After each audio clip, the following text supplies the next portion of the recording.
Class 1 today we are going to solve over workbook page number 10। ये हमारा solid और liquid का page है जो कि हमने प्रीवियस किया है। ठीक है, हमने प्रीवियस समर पैक में भी इसका कुछ काम किया था। आज हम इसकी वर्कशीट करेंगे, ठीक है, ताकि आपकी थोड़ी सी रिवीजन भी हो जाए और साथ में हम इसको सॉल्व भी कर सकें। ठीक है, तो यहाँ पर हमारे पास जो क्वेश्चन है वो है look at the picture, right the names of any 3 solids and 3 liquids in the table. आपने इन पिक्चर्स को देखकर इनमें से सॉलिड और लिक्विड को अलग करके उनके कॉलम में राइट करना है। सो हमने पढ़ा था कि वो तमाम चीज़ें जिनको हम होल्ड कर सकते हैं, जिनको हम पकड़ सकते हैं और उनकी अपनी एक फ़िक्स शेप होती है, वो तमाम चीज़ें सॉलिड होती हैं। और वो चीज़ें जिनको हम होल्ड नहीं कर सकते और उनकी अपनी कोई शक्ल नहीं होती और वो अपने ही बर्तन, जिस बर्तन में आप उनको डालेंगे, जिस कंटेनर में उसको डालेंगे, उसकी शक्ल इख्तियार कर लेगा, तो वो लिक्विड होता है।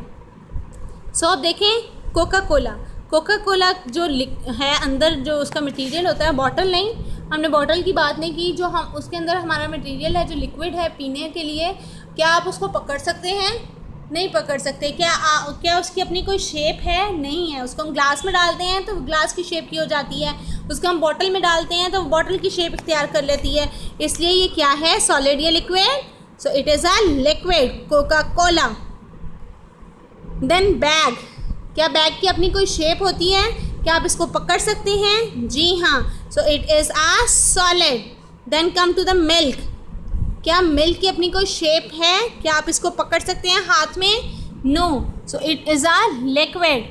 फ्रूट्स को हम पकड़ भी सकते हैं, फ्रूट्स को की अपनी एक शेप होती है। देखिए एप्पल की अपनी एक शेप है, बनाना की अपनी एक शेप है, ग्रेप्स अपनी ही शक्ल के होते हैं। ठीक है, ये नहीं है कि उनको जिस बर्तन में डाला वो उसकी शक्ल इख्तियार करके जो एप्पल है वो एप्पल ही रहेगा, वो बनानास की शेप कभी भी इख्तियार नहीं कर सकता। So these are solids, fruits.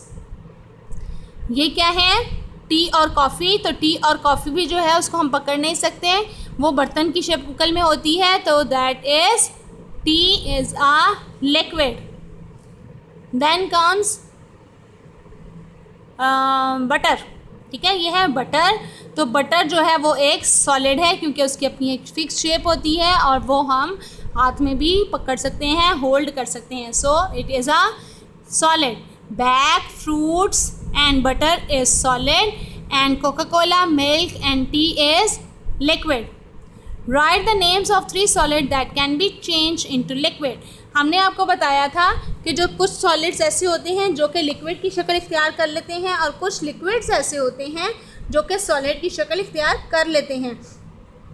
तो किस तरह इख्तियार करते हैं? जब उनका रूम टेम्परेचर, जो उनका टेम्परेचर होता है वो चेंज हो जाता है तो वो अपनी शेप को चेंज कर लेते हैं। जैसे हम वाटर जो है वो एक लिक्विड है, जब हम उसको फ्रीज़र में रखते हैं उसका टेम्परेचर चेंज होता है, वो ठंडी जगह पे चला जाता है तो वो सॉलिड बन जाता है, आइस बन जाती है, तो आइस इज़ अ सॉलिड। ठीक है, मिल्क को हम फ्रीज़र में रखते हैं तो मिल्क जो है वो लिक्विड है, लेकिन फ्रीज़र में रखने के बाद जब वो सॉलिड हो जाता है तो वो आइसक्रीम बन जाती है, तो आइसक्रीम एक सॉलिड है। ठीक है, इसी तरह बहुत सारे जो लिक्विड्स हैं वो अपनी शक्ल को चेंज कर लेते हैं। इसी तरह जो सॉलिड्स हैं अगर उनको फ्रीज़र से बाहर निकाल दिया जाए तो वो भी लिक्विड की शक्ल इख्तियार कर लेते हैं। लेकिन इसका मतलब ये नहीं कि हर सॉलिड लिक्विड में और हर लिक्विड सॉलिड में चेंज हो सकता है। ये कुछ एक्सेप्शनल होते हैं जो कि चेंज हो सकते हैं। अब आपको यहाँ 3 सॉलिड्स ऐसे लिखने हैं जिनका अगर टेम्परेचर चेंज हो तो वो क्या बन जाएंगे, लिक्विड बन जाएंगे। सो आइस, आइसक्रीम एंड बटर, इनको अगर हम फ्रीज़र से निकाल दें तो ये क्या बन जाएंगे, लिक्विड बन जाएंगे। आइस वाटर बन जाएगी, आइसक्रीम मिल्क बन जाएगा,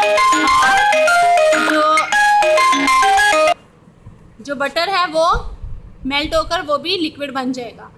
right the names of 3 liquids that can be change into solid. अब हमें 3 उन चीज़ों के नाम लिखने हैं जो कि सॉलिड में चेंज हो सकती हैं, लाइक वाटर, जूस, मिल्क। इनको अगर हम फ्रीज़र में रखेंगे तो ये सॉलिड बन जाएंगी। अब नेक्स्ट है हमारे पास यूनिट 10 फ्लोटिंग एंड सिंकिंग, जिसकी हमने आपको इंट्रो सेंड किया है। ठीक है, वो आप इंट्रो देखें और उसके बाद ये हम कल काम करेंगे, आज नहीं करेंगे। Okay, take care.